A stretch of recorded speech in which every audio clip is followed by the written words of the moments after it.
వామ్మో వామ్మో, ఎన్ని పైసల కట్టలు ఉన్నాయో కదా. బ్యాంకులన్న గిన్ని పైసల కట్టలు చూడలే నేనైతే.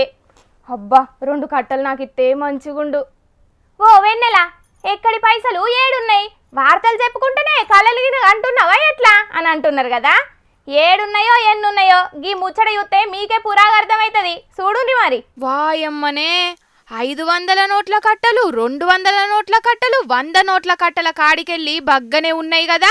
మొత్తం 2 కోట్లకు మీదనే ఉన్నాయట. అంత దొంగ సొమ్మే. బీహార్ రాష్ట్రం బెట్టియా కాడ రజనీకాంత్ అనే గీ మోతవారి జిల్లా విద్యాశాఖ ఆఫీసర్ గా పనిచేస్తున్నాడట.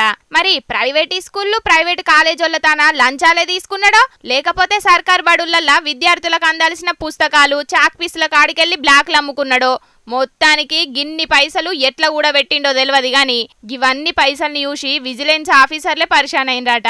ఈ పైసలను లెక్కబెట్టుడు ఒక్క మిషన్ తోనయ్యే పని కాదని ఇంకా మిషన్లను ఆర్డర్ పెట్టి మరీ పైసలను లెక్క పెట్టిండంటే మోతవారి ఎన్ని పైసలు దాచి పెట్టిండో ఇక మీరే అర్థం చేసుకోండి.